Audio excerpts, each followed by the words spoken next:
The Alternative Dig Talk. Real issues, real talk. Hi Rogers, can I ask you something? Shoot. What does corruption mean? Well, summarily, corruption is abuse of public power for personal gain or for the benefit of a group to which one owes allegiance. For example, when a public office is abused by an official accepting or soliciting a bribe. By the way, private people can be corrupt too, like bribing police officers to escape fines. Okay. So exactly how does that concern me? Well, do you pay taxes?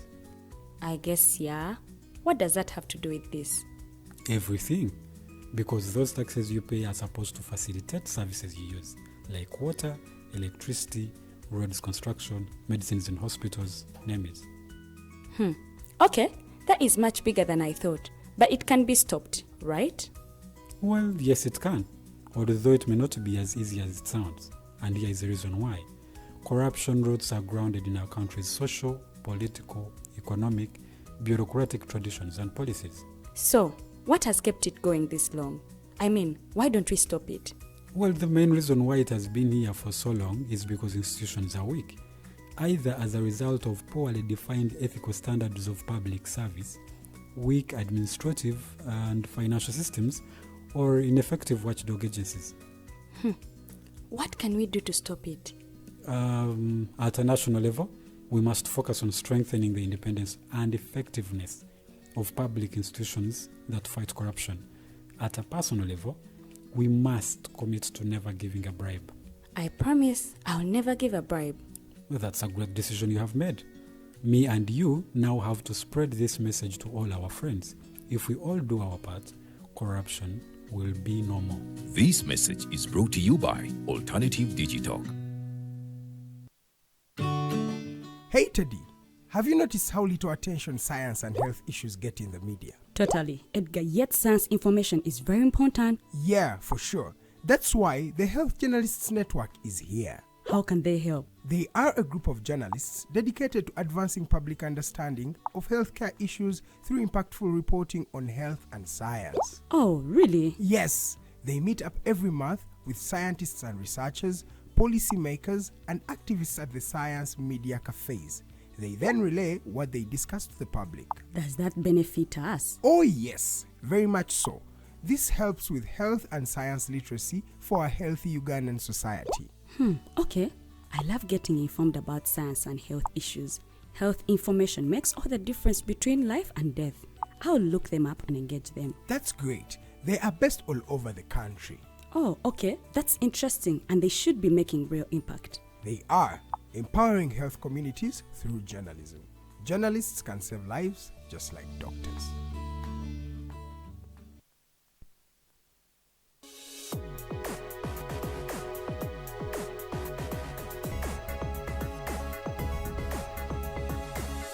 The Alternative Dig Talk. Real issues, real talk.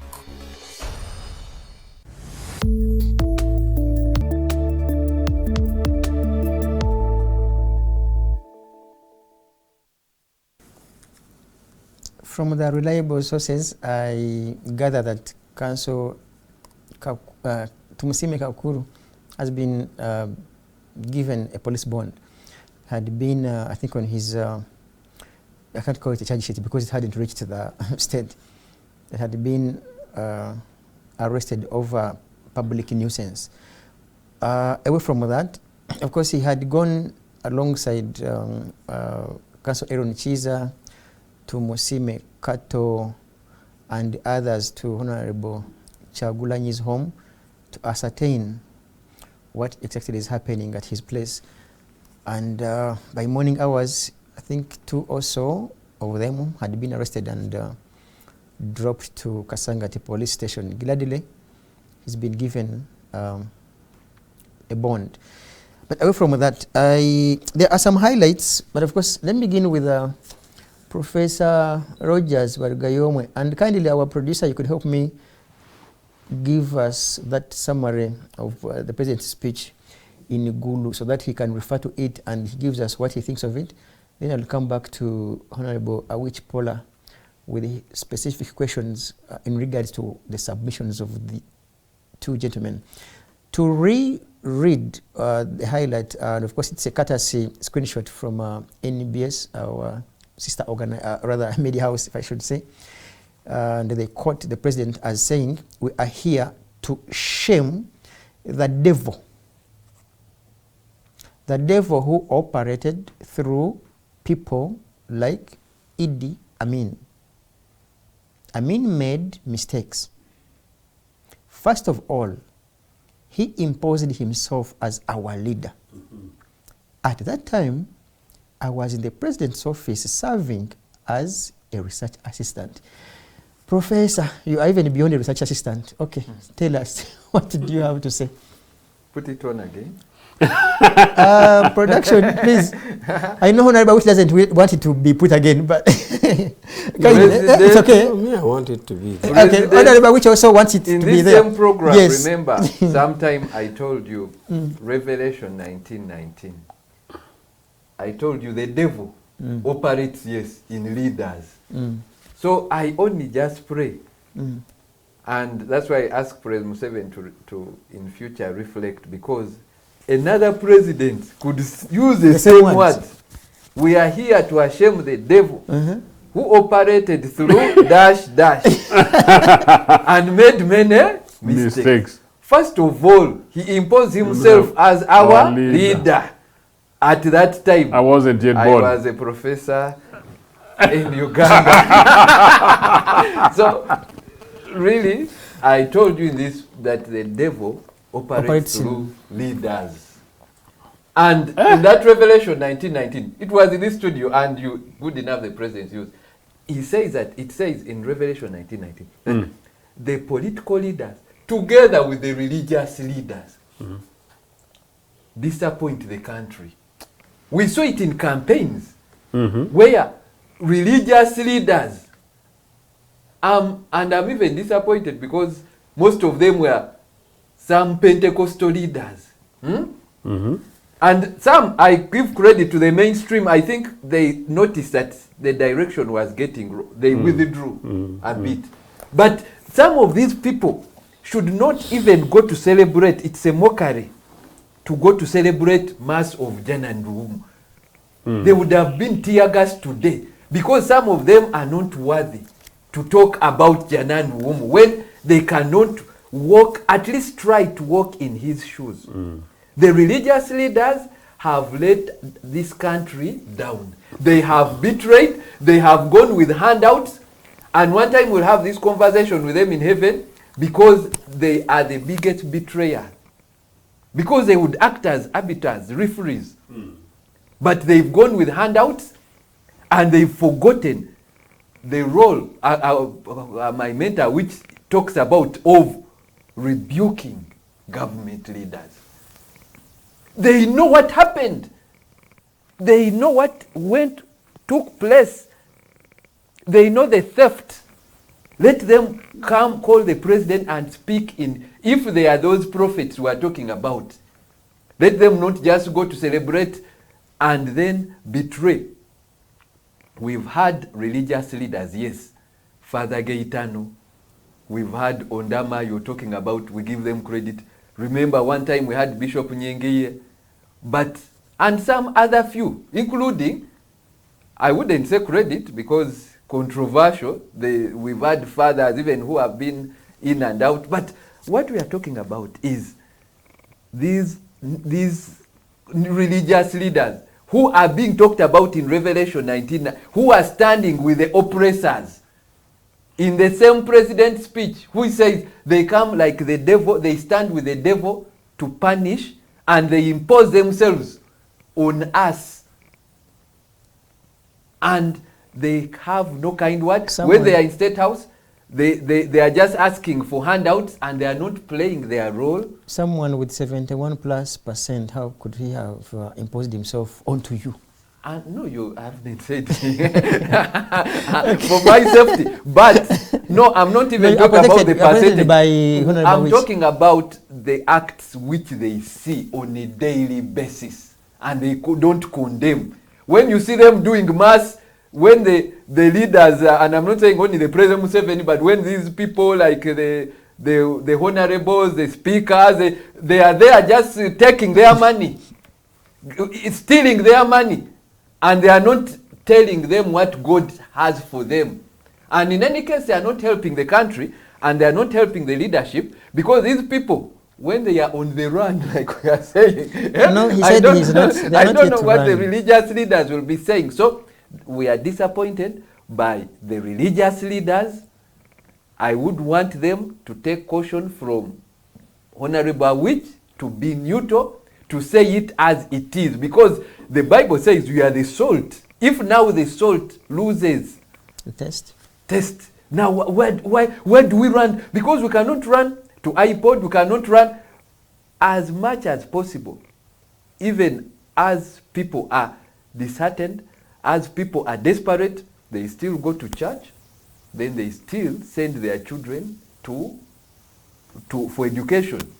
So as the religious leaders and academia, we are sort of supposed to be neutral, because what they are saying actually is that even us in academia here, Major Awich, what he's saying is that even us in academia, we should now, they are even amending the syllabus so that the truth does not come up. And it should be in the statements like the president has just, you get it. But what should we teach? The moral decay in this period. Corruption is normalized. And what are the religious leaders? What do they have to say? If the justice system, because remember the justice system has been corrupt, no one believes in those judges or chief justices they are appointing. So people's solace is still now in the religious leaders, and they've relegated their role. They've even eaten, like Esther, they've given away their birthright for just handouts and money, and God is going to judge them. Actually, the hottest fire is for the religious leaders. Why? Because, I mean, the Bible is clear. It says, he who is given much is, let them expect a lot of fire. But the religious leaders don't have as much as the NRM gainers. No, they've been given the right to be fair. Okay. Because with the fairness, you can no longer find it in the courts of or the courts, but we can find them in the churches and let them play their role. God is giving the president in his own statement, is giving him a second chance. Let him reflect that another leader who comes will never say those same words that the devil was with him. Then the religious leaders also, God is giving you a second chance, that you should let it be not written that the devil was with you, religious leaders. Okay. Thank you, Professor Bargayom. We are back to Honorable Awich Pollar, who with all the confidence is here to rebut. But I want to use your statement, Honorable Awich Pollar. You mentioned earlier that religious leaders ought to do what you termed as strong caution, as in strong caution. Do you see it in our country as of now that there are religious leaders that are strongly cautioning you as a sitting government about some of the injustices, and you have welcomed the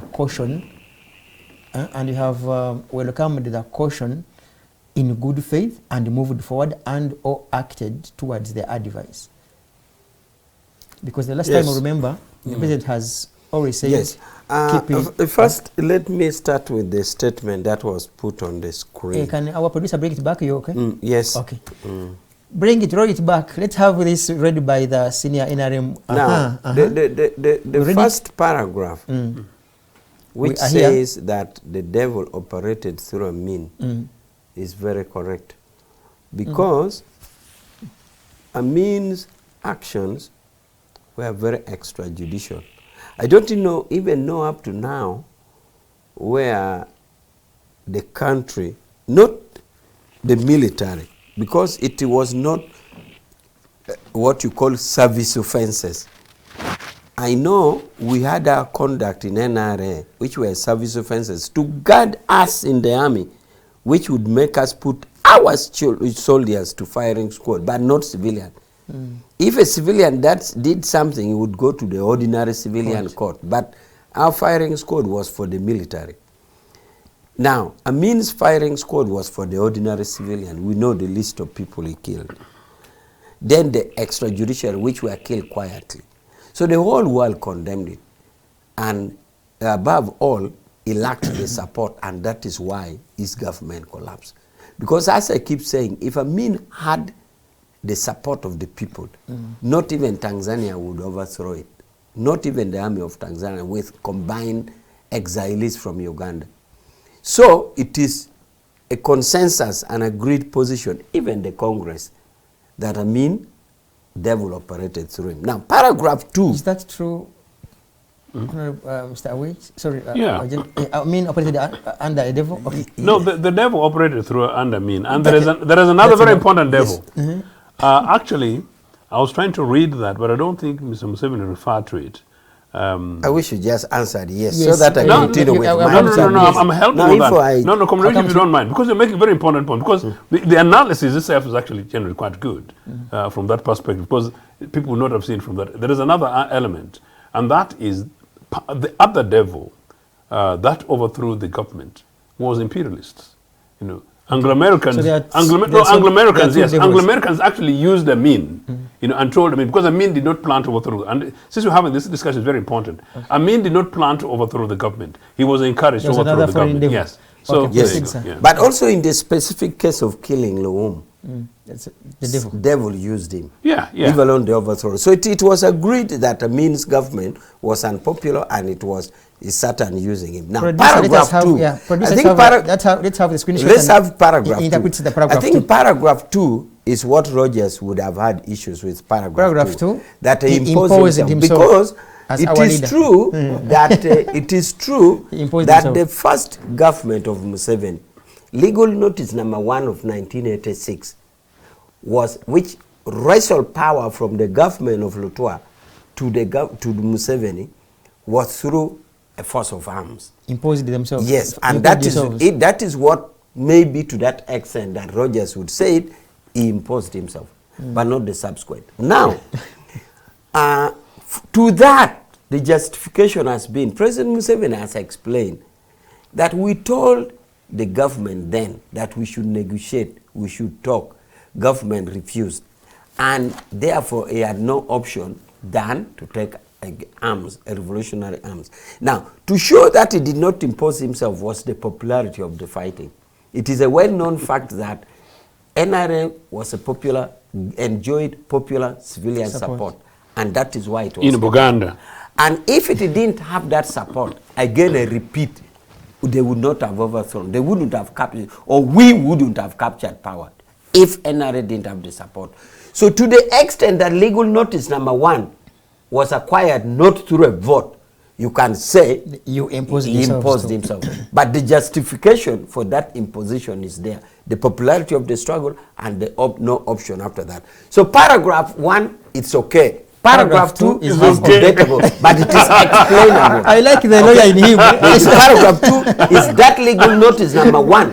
But the subsequent elections now is not in doubt. That is a popular election. So the only issue that you would have is legal notice number 1 of 1986. Which also has a justification. Now, I think I've said that. Okay. Now, The strong question. The question Of now strong is, question. your question is Yeah. whether, in There my is- view, there are- I see religious leaders who give you are strong talking. question I and have also seen abide by. religious leaders talking. I think they have been talking. And maybe to the extent of not biting also depends on the commissions of injustice by the government. Because it is not just automatic that religious leaders should be seen to be biting.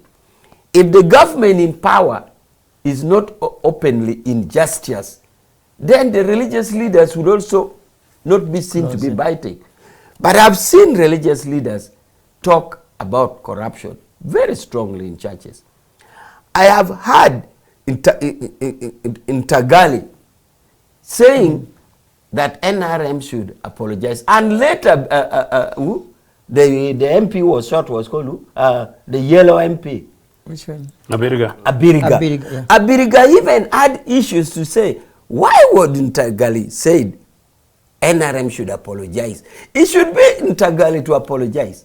Now, Abiriga said that. And you know, a few moments later, when Ntagali got into his own problem, thanks to the software technology, somebody reproduced when he was long gone, saying, well, honestly, why would Ntagali said we should apologize? It should be him to apologize. And this was at the right time. And if Abiriga was alive, maybe somebody would say he's saying it now. But the man had long gone. So we have had voices.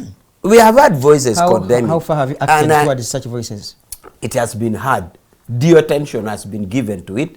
Due weight has been given to their voices. Like the others that he has talked about, Gaetano and others. So I have had voices from religious leaders, daily, especially of corruption, even the arrest. Many religious leaders have said, please, if you have to arrest, take them to court. Many religious leaders have talked. They have said it. And I find it okay if they talk, if they see it in their wisdom. In any case, they are cautioning. Remember, I already said that in the Israel case, the prophets would say this in all good faith. Because the prophets knew that should Israel, the king, do something wrong, God would punish the entire Israel. And in one of the punishment by then is that another power would come and attack Israel and cause harm, because God would be punishing Israel. Therefore, to be specific to your question, I've had religious leaders talk. Ntagali, Father Gaetano, all religious leaders have been talking about corruption. All religious leaders have been sounding warning about arrest. And it is us now to give due weight to their claims.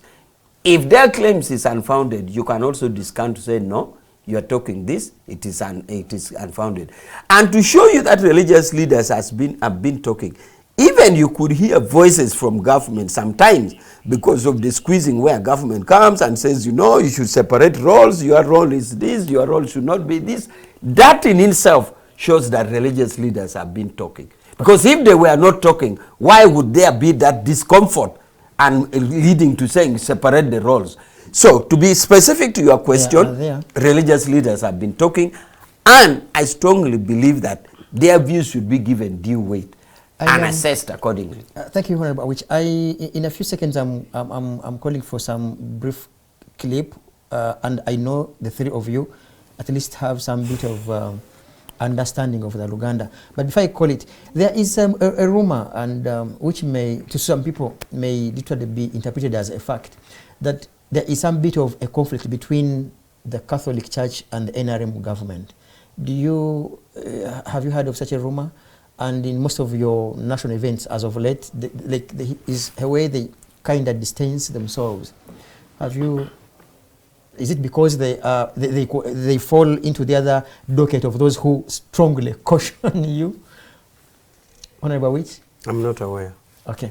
Our producer, please give me that clip of shake at some function, and I'll ask my panelists here to keenly listen in, and then we shall translate it. Yeah, sure, yeah, I will definitely, sir. And then that will also guide us onto our next closing questions, please.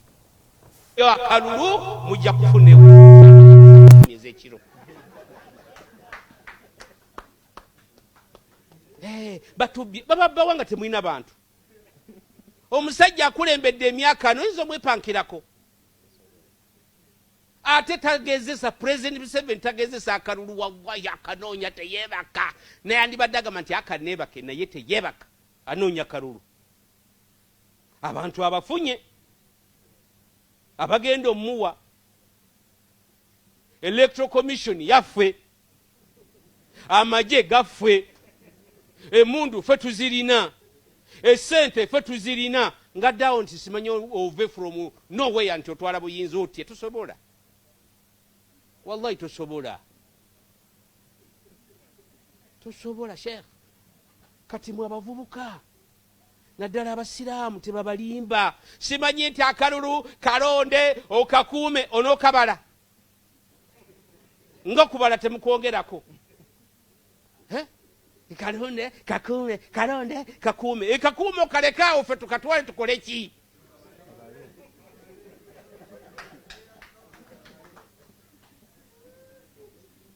Ndinda oli aveeyo abeera omusajja agambe tukabale. Awo nja kukugamba nti oli musajja. I could give you I could give you a summary, Honorable Awich and Mr. Joseph Ochieno. Professor is a good Luganda speaker, so Muganda will say he's a Muganda Msaja Wakabaka, but nonetheless, both of you are also Msaja Wakabaka. I think I understand Roger's mother to be a Muganda. Okay. You know, I know all my hobbies in detail. Okay, so he says, Sheikh Gugwa, he was in at Africana some time ago towards elections, and the highlights are he was specific to say, EC is ours. We have the guns. How do you dare say that you can take power? You don't mention about who will count the votes. He's a religious leader. Is he NRM? 1,010%, yes. So I brought this cut as a video to bring out a picture of the religious leaders, that how would the country interpret such a religious leader who literally, whose message is to bury any single hope of democracy, of a free, fair, and transparent and credible elections by saying EC is ours in a context of ours, who? Him and the NRM. He's a strong man in NRM, a good one. So maybe you could give us a highlight of what you read of such religious leaders. Oh, me? Definitely, yes, sir. For the first of us, Okay. he reacts. Yeah, sure. Because he has to defend the government. First, let me start with this reaction. This same, you see how unfair the government is. He speaks provocatively in support of actually how the process is. One, I give him credit because he was saying the truth. As a religious leader, the first thing how he said it, that you guys are wasting time, that will be, you will vote, but first will be counting and actually manipulating. He said everything right as a religious leader. But unfortunately, those are the people I was telling you, he was let to go. Then the other Catholic leader who said just in favor, maybe, I don't know, or even neutral, in support of the NUP, was arrested. So these religious leaders have been corrupted, manipulated, that you can only speak in favor of the sitting government. You cannot say anything. If you speak contrary, then even if it is neutral, even if then that's where the sin is. And they've decided not to listen to their God they serve, and they are listening to the God on earth here, the regime, where they are getting they know where their bread is buttered. So that is a compromising position of religious leaders. Like, even his message was amplified, and people like Comrade Awich and the president would have rebuked such. I could call him a thug. He's not even a religious leader. Okay, but none, he is led to go. And then the other religious leader who even speak maybe neutral or in support of the other side are taken as bandits. So that's the unfairness of the religion. You want to say something? Let the Congress to say. Hey, it's very rare. Giving out your time to... It's not his time. No, I meant, because you see, we wanted to begin with him, but nonetheless proceed. He's given here. NRM are Democrats. No, I think if I had my way, I would not enter that man's mosque. Because what that guy is doing is actually nationally criminal. And I'm actually very surprised that Mr. Museveni will support that. Including from his in quote his online he's lying, I would ask historical my things. team to provide us with the info. He should be appointed as an ambassador, some representative somewhere. Yeah, but that's my team point. provide me with the Look, from where Museveni came from, the language he spoke before coming to power, and it's still coming to power. And with all the madness and the theft and the bribery and the whatever kind of stuff, and all the discrimination that they do, yeah, this is too apparently chauvinist, that a religious leader comes and uses his power and name, you know, to preach something so partisan like that. However, that said, I know religious leaders who NRA. By the way, some of them are very irritatingly NRA. Some of those I know around me, by the way, you know. But when they go to the pulpits, they try, you know, to play their role as religious leaders, as it should be. And indeed, as Roger says, there will be religious leaders who support other political parties and organizations, you know, and they should be able to try. But I think at the heart of this conversation, religious leaders taking a position on apparent injustice, like kidnap of Kizza Besigye, like torture of civilians, like arrest and detention beyond reasonable times, and the kind of thing that go through people like my friend Sarah Birete, imposing charges that are unreasonable and undue, you know, basic refusal to deny people bail within reason, things like that, you know. Religious leaders should come and say, this is wrong, you know. And amazingly, I told you that I was working on some profile-related stuff on my historical experiences elsewhere. And some of my life's experiences, Comrade Rich knows, you know, in many other countries around the world. You know, I have just this info for avoidance of doubt, that Sheikh Gugwa is the Uganda's ambassador in Saudi Arabia. Oh, there you go. There. He's doing his money thing. So, Honorable Awich was doubting whether he's NRM. He's your ambassador in Saudi Arabia. So you really realize that NRM ambassador. Okay. So this guy I'm coming back to. should go out of their way to try. Okay. To play balance. Okay. And that's what really is what we are saying. Mr. Awich. Now, sorry, Mr. Joseph Ochieno. Honorable Awich, now let me have this question simplified. How best do you think such religious leaders can play their religious role, yeah, without necessarily being partisan, but ensuring that they speak truth to power?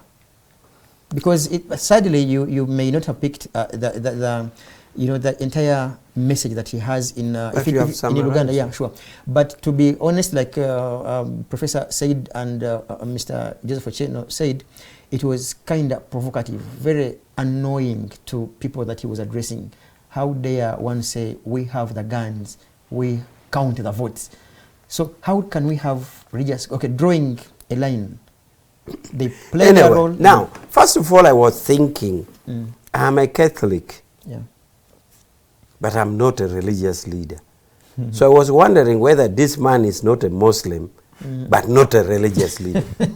Who is a sheikh? Don't sound philosophical. Who is a sheikh? Sheikh is a religious leader. Oh, okay, who is Ajat?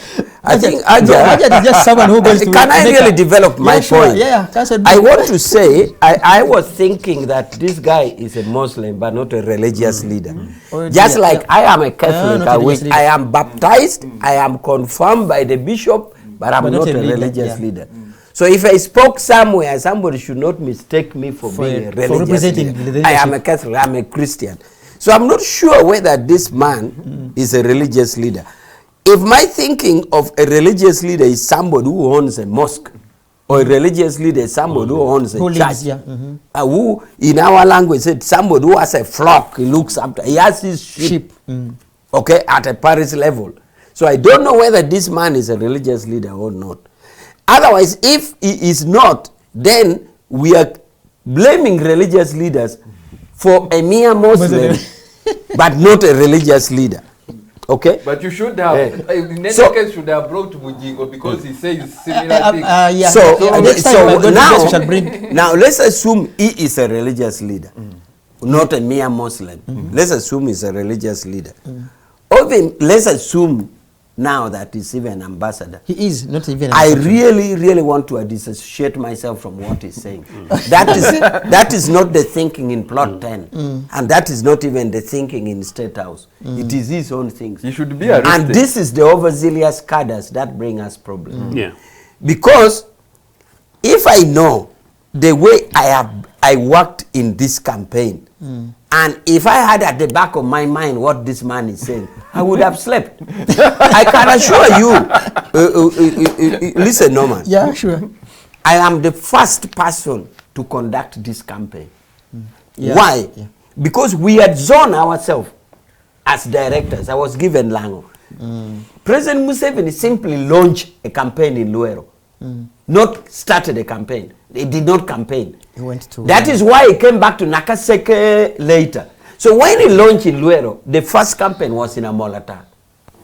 I had gone to collect 12 people per district in all the 10 districts, entry point. I went to specific Amolata, that is Kyoga, across Lake Victoria, Lake Kyoga. I took money for the district organizers. I had a meeting with the district. I took posters, paid all over the district, picked lorries for public address system to move all over. Went to the radio station, talked till morning. And then the following morning, people came. I could go like, Yam, it rained. My vehicle got stuck, pushed it up to morning. Now, if I sat and knew that this is what this guy was, I wouldn't have been suffering in the rain. Suffering in the rain for what? When this man, if this is a position. It was sure So, win. this is this man's position. For us, we are Democrats. During campaign, we are equal. We are equal to NUP. We are equal to DP. We are equal to any political party that feels that they are candidate. Your ambassador, Honorable Awich. But let me. To this extent, Yeah, let me read you this. So, so for that extent, I want to make it clear that we don't own the Electoral Commission. Electoral Commission is an independent body. The party doesn't own the gun. The gun is an army national institution. It is a national institution. So for us, we are real actors, participants who persuade the people to vote for us. Okay. And we count the votes. So ignore his statement. It has already passed now. It is overtaken by events because everything that he mentioned has come to pass. Like Anita would say, yeah? Okay, this is by the way, yeah. She also once said you have the magic, but this is it. Sorry, Sheikh Sulaiman Lubega Gugwa is a prominent Muslim cleric, diplomat, and a public commentator. He is widely known for the active involvement in both religious and political spheres in Uganda. Diplomacy, he served as Uganda's ambassador to Saudi Arabia, but also he is a senior cleric within the Uganda Muslim community, frequently leading prayers and officiating at significant cultural religious events. It is of course to say that he is not just a Muslim. So can he marry people? Can he? Can he do wedding for Muslim people? He does. He does It's wedding. Sheikh. You know, Sheikh. Anyway, whatever the Sheikh said, So yeah, whatever the case. colleagues, whatever the Sheikh said, I want to make it clear that President Museveni is a Democrat. We went in this election with President Museveni as a duly nominated candidate like anybody else. We have no influence over Electoral Commission.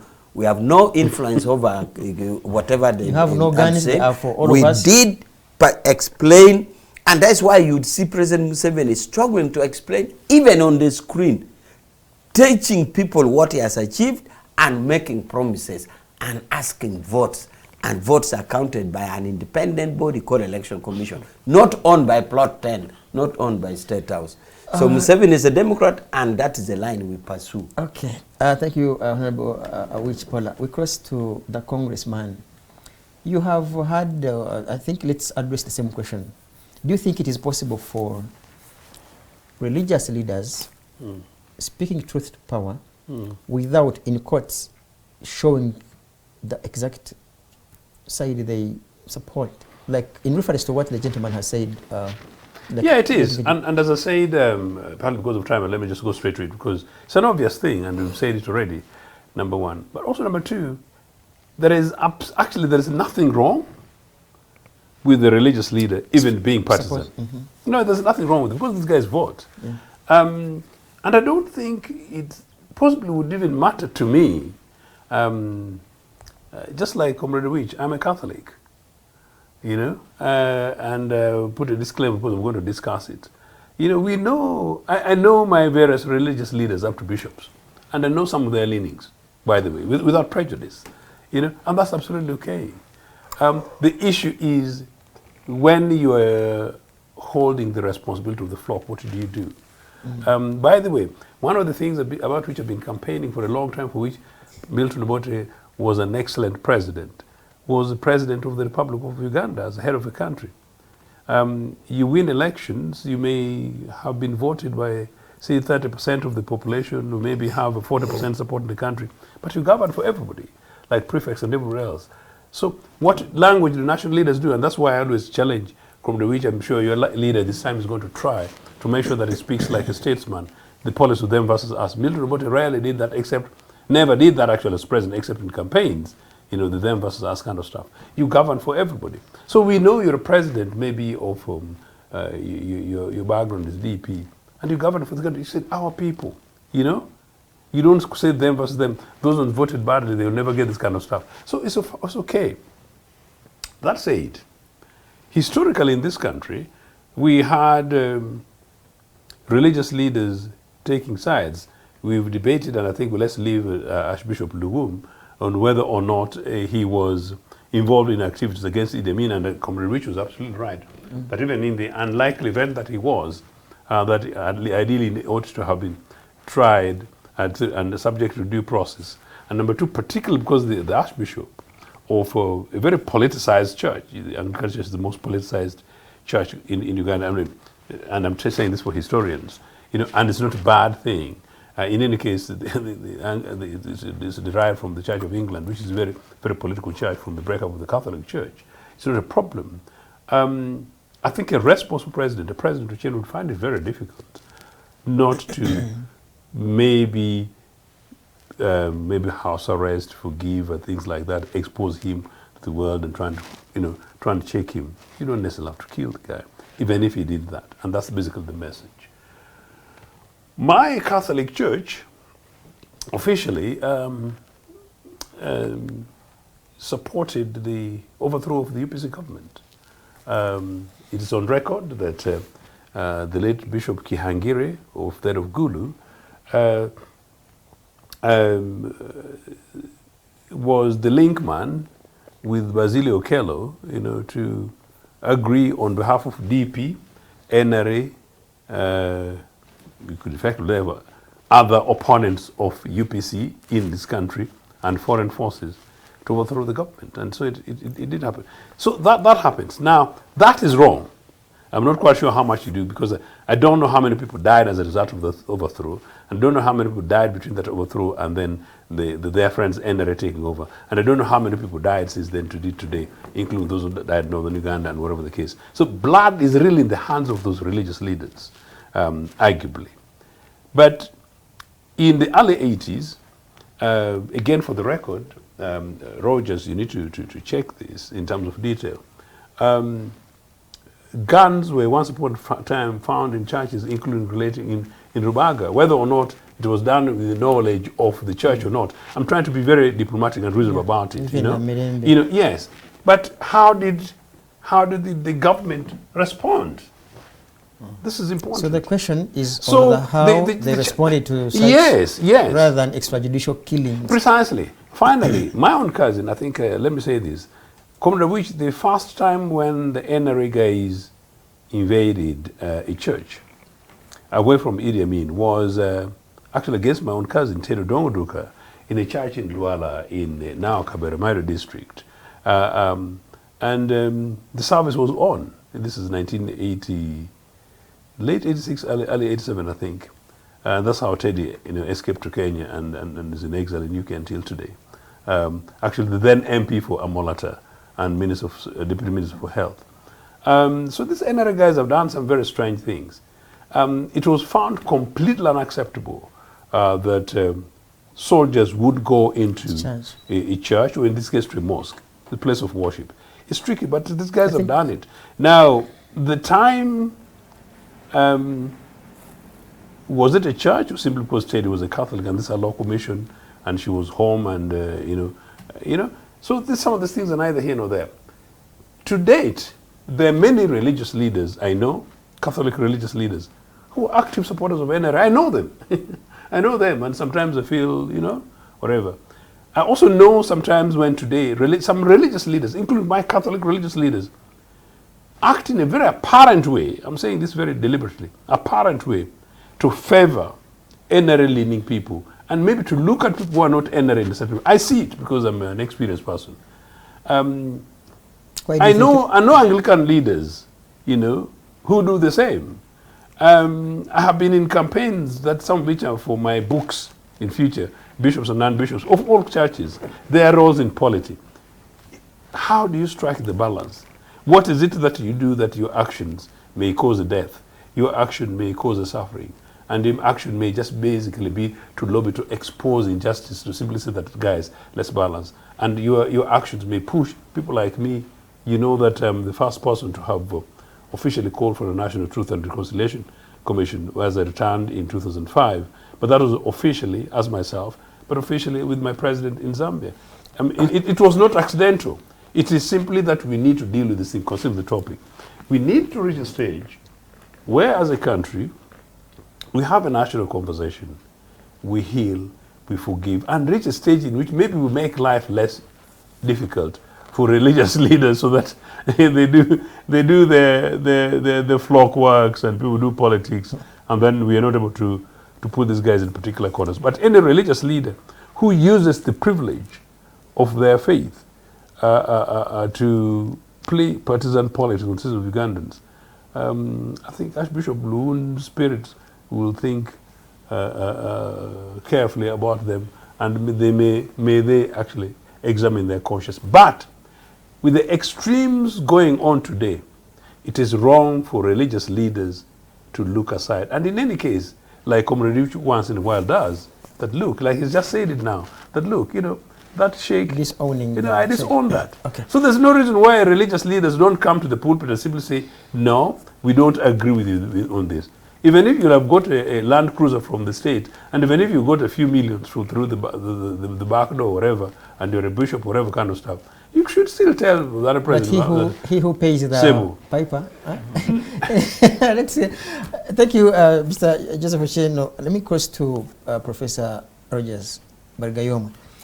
If you had an opportunity, not a Sunday definitely, to be in a boardroom with the Interreligious Council, please address them. One, the radical ones, I will talk. By the way, the Catholic Church has tried to be conservative, and after the troubles, I think, of the last Archbishop of the Catholic, Chizito, I think this one is trying to play a neutral ground, and he hasn't helped much because of the fear. And I know the religious leaders should be reading the holy books which say, do not fear. I don't know why they fear more and run away. But the other side of the religious leaders who are Protestants and Pentecostal, for the preservation of their message, and many of the Pentecostals, I hear them because I associate with them, they talk about that it is President Museveni who has given us freedom of worship. NRM. Mbu. Then is as if they, because of that, they don't see anything else bad. But let me tell them why that respect came is because of respected people like Festus Chivenjere, Bishop Festus Chivenjere, who they've forgotten. He was both anchored in the Protestant church and a revivalist. These people talked truth to power. That at one time Festus Chivenjere even ran out of the country, running from presidents. Then these cowards here who are now like, hey, they are fearing government. They should say the truth, and it is what preserves. Because what the religious leaders, you say, if I was speaking to them, preserve the truth. They should be like they should be seen to be preserving the truth, and they should be truthful to all sides, and they know what happened, they should go in black ink and tell the president what happened truthfully. The way I'll be very disappointed for Europeans like EU to give a detail of what happened to Uganda. And then the religious leaders cannot write a document and say, according to us, this is our document, this is what happened. Whether you won fairly or unfair, let them document it and put all their names and they sign. Then they see if Ugandans will attend their churches again. Because we know the truth. If they are manipulating us, then we will not attend their churches again. So let them be truthful. We don't want these things to come from, is it European Union? Because the NRM government has been using this excuse. We are getting interference from outside. Because of the gap created by religious leaders. Then, by the way, to the credit of the UPC government, it is with the time that I've come to appreciate the UPC government. Because I'll be clear that my father, who was UPM and a rebel, stayed here and worked. If it happened in their government, this one, you cannot stay. They knew these guys, like you said. They knew they'd be dandisaries, but because these guys had common sense, they knew maybe, I think Obote was a very decent man. How could he have let Museveni in his speech when he's campaigning say that we will go? Who could say that here? And you continue with a campaign? Obote could have been a decent man. He was. I think we have very indecent people here. And history is going to judge you because we are professors, we write books, we write everything, and you cannot run away from it. So act justly, and also I'm cautioning the religious leaders to preserve the name of God, the truth, and the Bible without manipulation, and say the truth.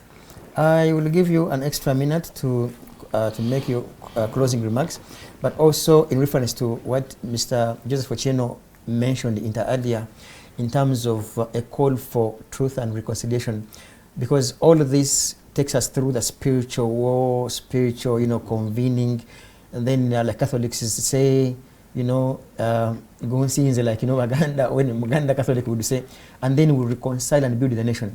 Do you think that is even achievable? It's yours, Professor. I believe, to me, that is the only way where Uganda has reached, because like I predicted before election, that an election is just wasting time. We would have used that money to now have better roads. That election budget would have made us a railway system here in Uganda, which we don't have. So we don't want to be taken back to those circles, with them getting the 80%. And you remember I talked about the Sururu, the president of Tanzania, even copying his name. Even them, they did it here and shamefully cheated and copied their names. We don't want those things. Now we are looking to religious leaders. Okay. Put this house in order. Let them champion the dialogue. And we still have some hope in them. And God has pressed that onto them, that they are the salt. Let them use that chance. If they fail, then they will be judged. Okay. Thank you, Professor. Coming back to Honorable Awich Pollar, you have, I think we could use 3 also means to, first of all, in his submission, it is as if he seems to suggest that the current, most of the religious leaders are rather compromised. What is your take? You think they are? In fact, do you think you have compromised them, or they are operating under fear, or that is them? First of all, the congressman here said, he mentioned something like now it is under extreme situation. There's nothing extreme at the moment. During the campaign, we had situations where alternation with the police or even with the military. We have had claims of arrest. An arrest is normal. Even we have had many claims of here and there, but that does not amount to extreme. I wanted to differentiate between extreme is in a situation like their mean days, where either others are arrested, put on firing squad, or you wake up in the morning, you find 10 dead bodies in the Namambe forest. Or you wake up, you find 20 dead bodies flowing on River Nile. That is extreme. So there's nothing extreme. The rule of law is there. People are being arrested, taken to court, although there's a delay here and there, and I think we should cure that. So there's nothing extreme. Now, about whether the religious leaders are doing the right thing. The point here, and I had mentioned, I want to make it clear, is that the visibility and the aggressiveness or the in-depth of religious leaders' criticisms on government depends also on the violations that the government is making. Therefore, if you have situations where government are doing things which are in tandem with the law, the religious leaders will be quiet. And therefore, you're not going to force religious leaders. You talk.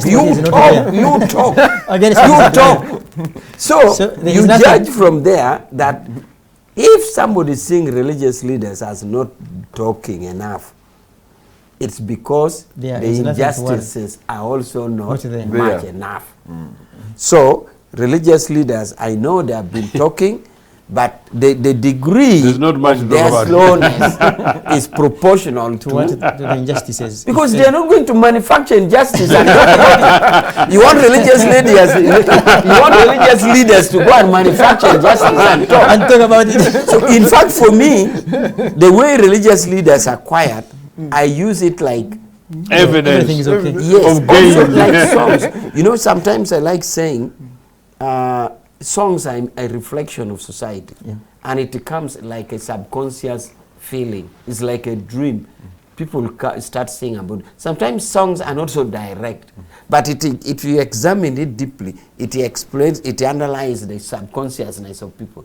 So the religious leaders are the same. So if you are saying, and my two colleagues are saying they are not doing enough, it's because there is also, government is also not doing enough injustice. So they are not going to manufacture it. So their comments.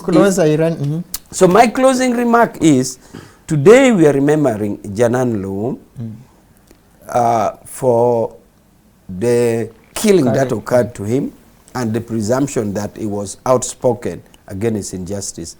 Therefore, we don't want, there's no room for injustice. And in our manifesto, we have a big component on governance about injustice. So nobody should have injustice. And we want under NRM a government of justice, where every Ugandan enjoys his rights and is free. And therefore, religious leaders, as their role is in the Bible, they should talk fairly enough, not to be seen to be associating with a particular party, but talk their mind, and we shall give due weight to what they say. Okay, thank you, Honorable. Kindly, if I pray that you use your, a minute. Yeah. The closing remarks, and then we shall leave here. There's no reason why you should give him 3 and you give me 1. You know. He's in power. No. I took one. On a serious note, on a serious note, there is no reason why. You know, we probably share equal part. Number one, and number two, I'm quite experienced on this thing, so I know how to manage time, and time is coming to an end. Okay. Yeah, but look, there are religious leaders, there are priests from across the various faith groups who try and who do very good work, and we must credit them, and I meet them across, and I have 1 or 2 of them who are very close friends of mine. I think these guys just need to up the game.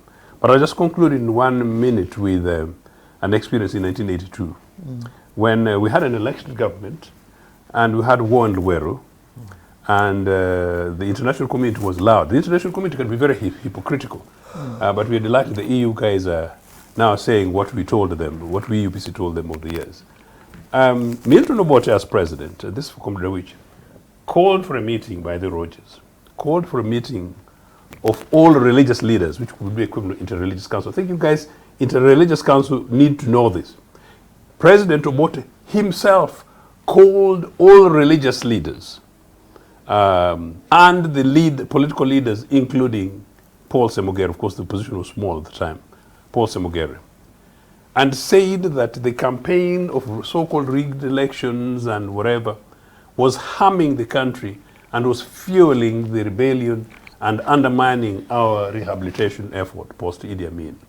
And Dr. Bote said that, well, if there are any grievances, this thing should be put on the table. One of which was, obviously, if there was any evidence of rigged elections, they should be prosecuted. And Bote said, it's officially on record, that should Semogere come out with numbers, that's why I was very authentic about it, that show that DP's contested numbers were such that they would have won the elections. Obote said in that meeting that he was willing to resign, in 1982, willing to resign and let an interim administration go through these processes so that we settle this country for good. I'm saying that very importantly. In that meeting, I'm told Semogere remained mute.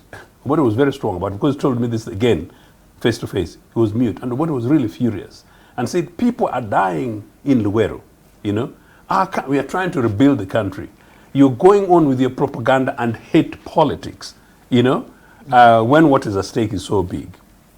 The person who got out to talk, to remove the quiet in the room, was Cardinal Ansubuga at the time, the Catholic Cardinal, who came in to say, okay, we think that we should put this to a stop and move on. And part of that, Obote had invited them to go to the Luwero to see the terror that NRA guys were subject to the people of Luwero Triangle. And apparently, over the 4 years, Semogere did not make those journeys. I'm not mixing many things. That is what happened. So if you can see where leadership, political leadership comes from, it's important that Mr. Museveni provides the leadership, political leadership. But it's also important that religious leaders should come into to participate. And finally, we, the citizenry, should be able to be in such a way that, I take you back, we need a national conversation should that we stop at this ball of a vicious circle going round and round and round. But Loam did his bit. Okay, thank you, gentlemen.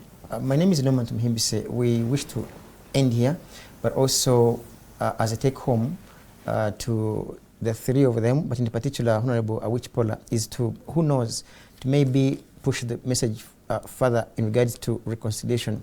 If there is a need, in the event that there is, most likely I think it's important that the country talks, like Honorable, like Mr. Awich and Professor Barigayomwe seem to suggest, and so many other voices. Giladile, I think last week also, the President highlighted that he's open to dialogue. We hope, that's what he said. But by God's grace, we may dive deeper into such a topical discussion come next week. From Digital House, catch you some other time. Norman.